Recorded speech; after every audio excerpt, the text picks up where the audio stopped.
Estamos imersos na era da religião do eu, uma presença que, embora não seja nova historicamente, muitas vezes passa despercebida. Este fenômeno desafia abertamente os pilares fundamentais da vida cristã, que tem na aceitação da morte para o mundo o seu ponto de partida. Na tradição cristã, a morte é vista como uma parte vital do percurso espiritual, enquanto a religião do eu questiona e desafia essa perspectiva crucial. Essa é uma dinâmica que exige uma reflexão atenta e imediata. Tudo começa com a morte do ego.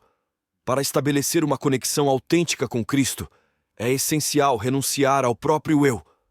Jesus Cristo afirmou claramente que aquele que deseja segui-lo deve negar a si mesmo, carregar sua cruz e acompanhá-lo. Essa chamada impactante ao discipulado ressoa de maneira profunda nos evangelhos, especialmente em passagens como Mateus 16, versículo 24, Marcos 8, versículo 34 e Lucas 9, versículo 23. Essas palavras encapsulam a essência do compromisso cristão e da jornada de fé, constituindo um apelo contundente para uma entrega completa a Cristo. Essa entrega total, ao carregar a própria cruz, transcende a mera prática religiosa. É um compromisso visceral e inabalável de seguir Jesus, independentemente do custo. Este chamado vai além da simples adesão a dogmas, pois exige a priorização absoluta dos ensinamentos e do exemplo de Cristo. Envolve a renúncia a desejos pessoais, ambições e até mesmo planos de vida pré-estabelecidos. Implica em enfrentar a hostilidade do mundo com coragem, perseverando no caminho de Cristo, mesmo quando o isolamento se faz presente. Em situações difíceis, quando as circunstâncias parecem sufocantes, o chamado persiste. Seguir a Cristo. Este é, essencialmente, um convite à negação de si mesmo, uma jornada que demanda coragem, resiliência e uma devoção inabalável. A expressão, tome a sua cruz e siga-me, vai além do simples ato físico. Ela incorpora o profundo conceito de negação de si mesmo e a renúncia ao egocentrismo. Essa convocação implica em priorizar as necessidades dos outros e a obra do reino de Deus acima dos interesses e desejos pessoais. É um chamado para transcender a vivência meramente carnal e, em vez disso, viver no Espírito, em completa obediência à palavra de Deus. A essência por trás de carregar a cruz reside na disposição de morrer para o próprio eu, na negação consciente e contínua de si mesmo. Essa prática intensa e transformadora é um ato de entrega radical, onde o foco muda do ego para um comprometimento profundo com Deus. Jesus destacou a crucial importância de carregar em suas cruzes. De forma inequívoca, ele afirmou que qualquer pessoa que almeje segui-lo deve primeiro negar a si mesma. Essa negação vai além de um simples gesto. É uma entrega espiritual, simbólica e, em certos casos, até física de suas vidas. Essa renúncia do ego não é meramente uma faceta do discipulado cristão. É essencial. Jesus ensinou que aqueles que buscam preservar avidamente suas vidas terrenas podem, paradoxalmente, acabar perdendo a vida eterna, enquanto os que sacrificam suas vidas por amor a Ele encontrarão a vida eterna, conforme revelado nas Escrituras. A ideia de deixar o próprio eu morrer é consistentemente apresentada como um elemento inegociável e vital da vida cristã. No entanto, no mundo atual, observamos que muitos proclamam o cristianismo, mas suas vidas contradizem esses princípios. Alguns alegam ser seguidores de Cristo, mas persistem em práticas como fornicação, roubo e mentiras sem remorso, contrariando a essência do novo nascimento em Cristo. Abraçar a fé em Cristo implica crucificar a vida antiga com Ele e iniciar uma jornada transformadora de obediência. A aceitação de Cristo deveria desencadear uma notável transformação na vida de cada indivíduo. Se após professar fé em Cristo, alguém permanece inalterado, essa atitude revela, na verdade, uma adesão a uma religião de auto-engano. Ser nascido de novo é um processo de transformação profunda, que envolve alinhar gostos e desgostos aos valores divinos, abraçando o que Deus ama e repudiando o que Ele condena. Essa renovação não implica perfeição constante, mas exige uma mudança fundamental na direção da vida. Jesus expressou claramente sua reprovação àqueles que tentam manter um pé em sua antiga vida e outro na nova. Apocalipse 3, versículos 15 e 16. Ele adverte que rejeitará tais seguidores mornos. Essa tepidez, característica da igreja de Laodiceia, ressoa ainda hoje em muitas congregações. A mornidão frequentemente surge da hesitação em morrer para si mesmo e comprometer-se plenamente a viver para Cristo. Assim, a morte para o eu não é uma opção para os cristãos. É uma escolha deliberada que conduz à vida eterna. O verdadeiro discipulado demanda um compromisso integral e inquebrantável com Cristo, evidenciado por uma vida transformada e pelo abandono de velhos padrões. O alerta em 2 Timóteo, capítulo 4, versículos 3 e 4, ressoa fortemente, prevenindo que haverá tempos em que as pessoas rejeitarão a sã doutrina, buscando satisfazer seus próprios desejos e procurando mestres que lhes agradem. Elas desviarão seus ouvidos da verdade, voltando-se para narrativas fictícias. Essa forma de religião centrada na autoexaltação provoca estragos em muitas vidas. Inclusive, é propagada por diversos pregadores, incluindo pastores e palestrantes motivacionais auto-intitulados líderes espirituais, disseminando essa perspectiva entre milhões de pessoas a cada semana. Este é um alerta crucial para mantermos a integridade e a autenticidade no discipulado cristão. É verdade, muitos oradores motivacionais contemporâneos negligenciam completamente a presença de Deus em seus discursos, incentivando as pessoas a se glorificarem. Estamos imersos em uma era de autoexaltação, onde o foco gira em torno do eu, das minhas vontades, necessidades e desejos. Eu sou o epicentro da minha existência, e a ênfase recai sobre cuidar de mim mesmo. Não é por acaso que, à medida que a cultura da autoexaltação ganha mais espaço em nossa geração, a palavra selfie foi sendo cada vez mais conhecida. Certamente você está familiarizado com o termo. Uma selfie é uma fotografia tirada por alguém de si mesmo, geralmente capturada com um smartphone ou webcam e compartilhada nas redes sociais. Este fenômeno ilustra vividamente como a sociedade contemporânea muitas vezes se concentra em destacar o próprio eu de maneira visual e simbólica. Estamos, de fato, imersos em uma era de ostentação, e isso é apontado como um sinal dos últimos dias, conforme mencionado em 2 Timóteo 3, versículos 1 e 2. Este texto profético adverte que, em tempos difíceis, as pessoas se tornarão amantes de si mesmas, avarentas, arrogantes, blasfemas, desobedientes, ingratas e ímpias. O destaque na expressão amantes de si mesmas destaca a tendência predominante de autoexaltação na sociedade contemporânea, com as redes sociais servindo como a plataforma perfeita para essa exibição.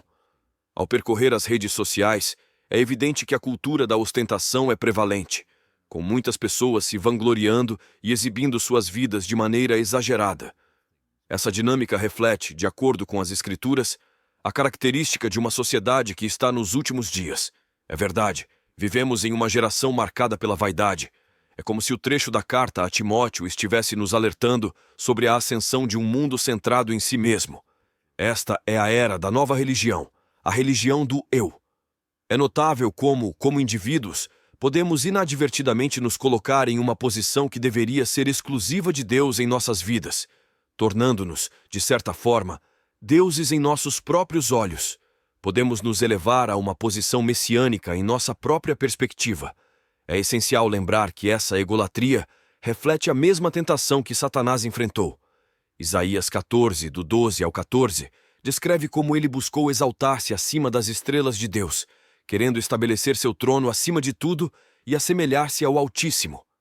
Essa é uma advertência crucial sobre os perigos de nos tornarmos centrais em nossas próprias vidas, uma lição extraída da história de Satanás. Atrevo-me a proclamar: a religião do eu é quase satânica. O primeiro pecado, nas origens do tempo, revelou-se na busca egoísta, uma insidiosa empreitada que desencadeou até uma guerra celestial. Essa crença afasta Deus, sendo uma forma sutil de tirar a atenção e a importância que deveriam ser dedicadas a Ele, privando assim o divino da glória merecida. É uma adoração ao ego, argumentando que nesta vida você precisa apenas de si mesmo, não de Deus, Jesus ou do Espírito Santo. Refletindo sobre as palavras contundentes de William Ernest Henley em Invictus: eu sou o mestre do meu destino, eu sou o capitão da minha alma.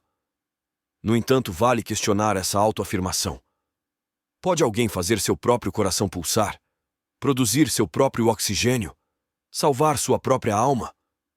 A religião do eu se depara com sua fragilidade diante da grandiosidade divina, um chamado para reconhecermos nossa dependência vital de algo maior que nós mesmos. A religião do eu é intrinsecamente egocêntrica, e a Bíblia destaca o ego exacerbado do diabo.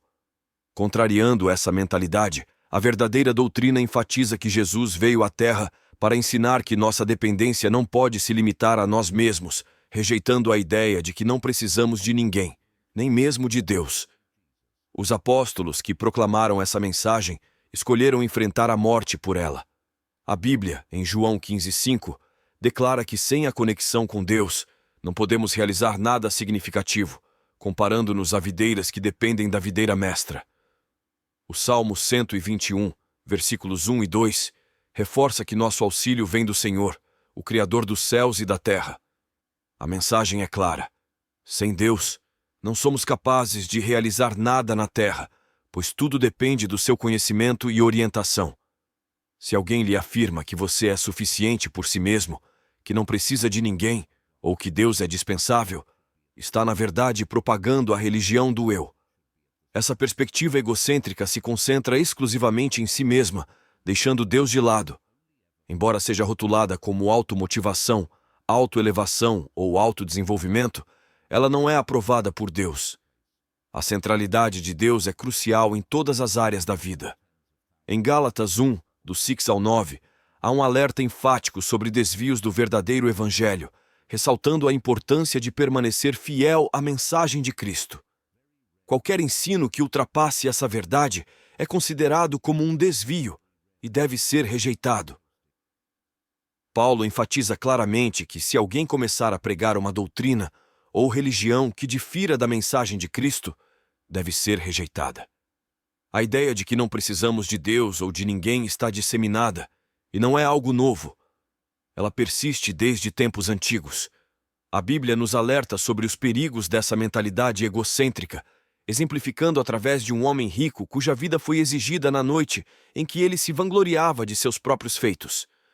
Em Lucas 12, versículos 19 e 20, esse homem egoísta planejou seu futuro sem reconhecer a influência divina.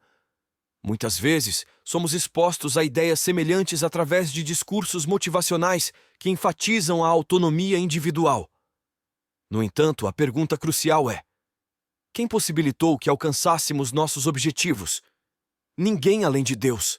A verdadeira sabedoria é reconhecer essa dependência e evitar a autoglorificação. Jesus deixa claro que sem Ele, nada pode ser realizado. É crucial não ser enganado, pois reunir todas as conquistas deste mundo e acabar no inferno é uma perda irreparável. Todo esforço se torna fútil se o destino final for o fogo eterno. Pergunte a si mesmo: o que realmente alcançou se o caminho conduz ao inferno? Não há realizações pessoais que resistam à perspectiva divina. Davi sabiamente afirmou que sua ajuda vinha de Deus acima, não exaltando a capacidade própria, nem se deixando levar pela ilusão da religião do eu. Ele buscava a ajuda em Deus, reconhecendo a necessidade de uma fonte superior para guiar e sustentar. A religião do eu é satânica, um fato que muitos cristãos podem não reconhecer. Faça a si mesmo a pergunta: quando foi a última vez que ouviu um sermão sobre a importância de morrer para si mesmo? Surpreendentemente, essa é uma doutrina fundamental no cristianismo. Paulo, em Gálatas 2:20, destaca que ao aceitar Cristo, os crentes são simbolicamente crucificados com Ele, renunciando à sua natureza pecaminosa passada. Nesse processo, surge uma nova vida, caracterizada pela fé e obediência a Cristo, refletindo uma profunda transformação espiritual. É essencial lembrar que a verdadeira jornada cristã envolve abandonar o eu em favor de uma vida centrada em Cristo. Lucas 9, 23 expressa claramente a mensagem de Jesus. Para segui-lo, é imperativo negar a si mesmo, carregar a cruz diariamente e estar disposto a enfrentar desafios ou perseguições por amor a Ele. Romanos 6 complementa essa ideia ao afirmar que nosso velho homem foi crucificado com Cristo, destacando a necessidade de abandonar os antigos padrões de vida no pecado para que possamos viver uma vida de retidão. Morrer para o eu não implica uma morte física literal, mas sim uma transformação metafórica. Significa sacrificar o egoísmo, o orgulho e os hábitos pecaminosos em favor de uma vida pautada pela humildade, serviço e obediência a Deus. Essa jornada é marcada por colocar a vontade de Deus acima da própria, resultando em crescimento espiritual e em uma relação mais profunda com Ele. É um chamado para uma vida comprometida, refletindo a verdadeira essência do discipulado cristão. O conceito de morrer para si mesmo é central para o discipulado cristão, apresentando-se como um caminho para alcançar verdadeira liberdade e realização espiritual. A fé cristã, em sua essência, é caracterizada por uma devoção total, uma submissão completa e uma obediência irrestrita a Deus. Não é possível ter um compromisso dividido, é necessário tomar uma decisão clara. Escolha hoje que você e sua casa servirão ao Senhor, independentemente do custo. Comprometa-se a servi-lo integralmente, reconhecendo que a verdadeira realização espiritual surge quando nos entregamos totalmente ao propósito divino em nossas vidas. A reflexão profunda sobre a religião do eu e a essência do discipulado cristão nos convida a uma jornada de transformação espiritual e comprometimento genuíno com Deus. Diante desses desafios, convido você a compartilhar essa mensagem de renúncia ao ego e entrega a Cristo. Nosso propósito é inspirar uma mudança significativa nas vidas e promover um despertar espiritual. Curta e compartilhe para estender essa reflexão a outros corações sedentos por uma conexão mais profunda com Deus.